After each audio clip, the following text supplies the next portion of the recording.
മക്കളെ, നമ്മുടെ പഴം കൊണ്ടുള്ള 4 മണി പലഹാരം റെഡി ആയിട്ടുണ്ട്. ഇത് സിമ്പിളായിട്ട് ഉണ്ടാക്കാൻ പറ്റുന്നതാണ്. എല്ലാവരും ഉണ്ടാക്കണം.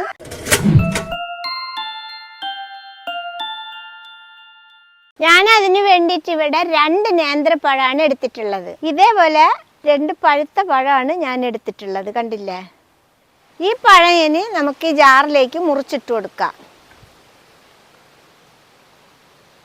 ഇങ്ങനെ ചെറുതായിട്ട് മുറിച്ചിട്ടാൽ മതി കേട്ടോ. അതിൻ്റെ കൂടെ നമുക്കിനി ഒരു 3 ടേബിൾ സ്പൂണ് പഞ്ചസാരയും കൂടി ഇട്ട് കൊടുക്കാം.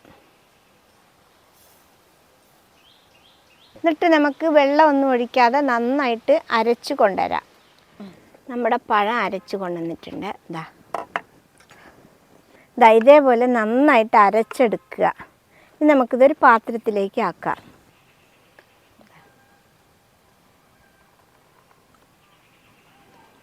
നമുക്കിനി ഇതിൽ ഒരു 1/4 ടീസ്പൂണ് ഏലക്ക പൊടിയും കൂടി ഇട്ട് കൊടുക്കാം.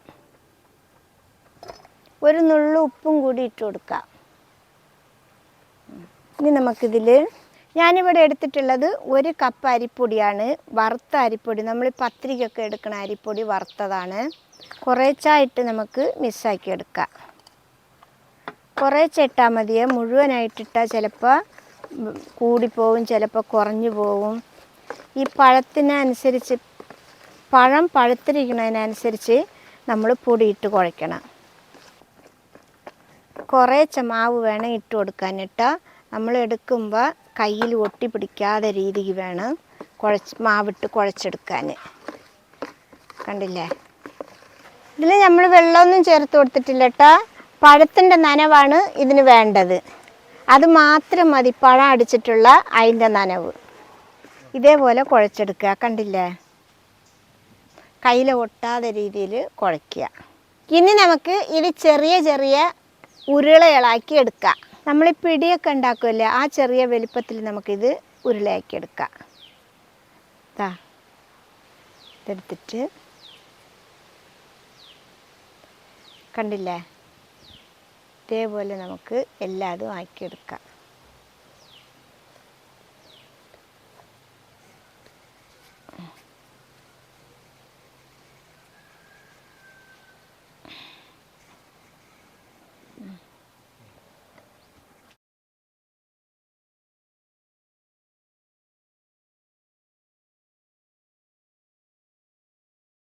അങ്ങനെ നമ്മൾ എല്ലാതും ഉരുട്ടി വെച്ചിട്ടുണ്ട്.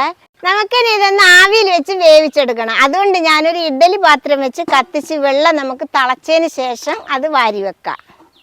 അങ്ങനെ നമ്മുടെ വെള്ളം നന്നായിട്ട് തിളച്ചിട്ടുണ്ട്. നമുക്ക് ഇനി ഇത് ഓരോന്നായിട്ട് പിറക്കി ഇതിൽ വെച്ച് കൊടുക്കാം.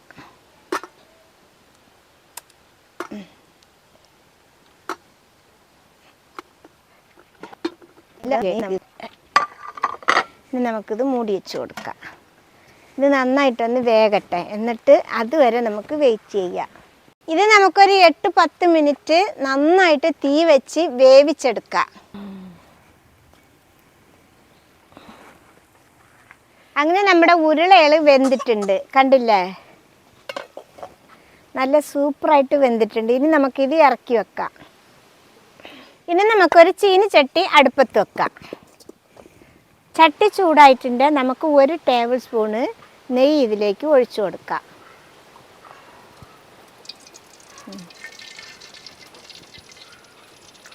നമ്മുടെ നെയ്യ് ചൂടായിട്ടുണ്ട്. നമുക്ക് ഇതിൽ കുറച്ച് അണ്ടിപ്പരിപ്പ് ഇട്ട് കൊടുക്കാം. അതൊന്ന് ചെറുതായിട്ടൊന്ന് വറന്ന് വരട്ടെ. ഇനി നമുക്കിതിൽ കുറച്ച് മുന്തിരിയും കൂടി ഇട്ട് കൊടുക്കാം, ഉണക്ക മുന്തിരി. ഇനി അതൊക്കെ ഒന്ന് വീർത്ത് വരട്ടെ.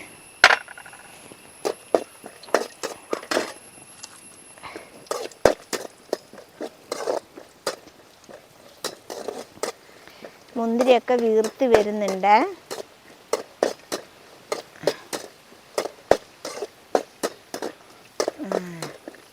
ഇനി നമുക്ക് ഇതിൽ കുറച്ച് തേങ്ങ ചിരകിയത് ഇട്ട് കൊടുക്കാം. ഞാനിതിൽ ഇട്ടിട്ടുള്ളത് 1 കപ്പ് തേങ്ങയാണ് കേട്ടോ.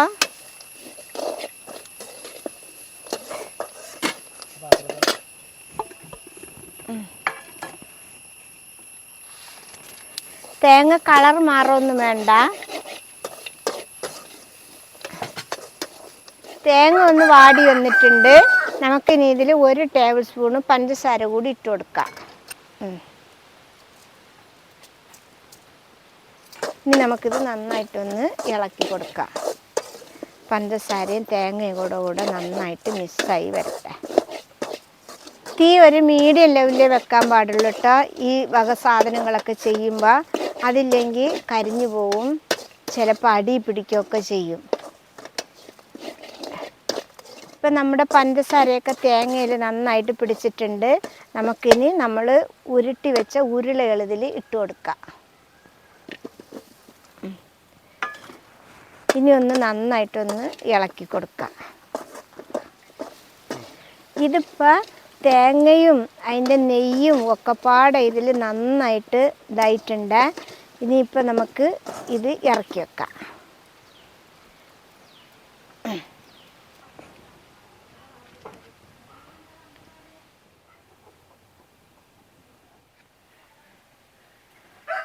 മക്കളെ, നമ്മുടെ പഴം കൊണ്ടുള്ള 4 മണി പലഹാരം റെഡി ആയിട്ടുണ്ട്. ഇത് സിമ്പിളായിട്ട് ഉണ്ടാക്കാൻ പറ്റുന്നതാണ്. എല്ലാവരും ഉണ്ടാക്കണം. ഇത് നേന്ത്രപ്പഴത്തിന് മാത്രമല്ല, എല്ലാ പഴത്തിലും ഉണ്ടാക്കാൻ പറ്റും. ഇഷ്ടപ്പെട്ട സബ്സ്ക്രൈബ് ചെയ്യുക, ലൈക്ക് ചെയ്യുക, കമൻറ്റ് ചെയ്യുക, ഷെയർ ചെയ്യുക, ഫോളോ ചെയ്യാനും കൂടി മറക്കരുതേ മക്കളെ.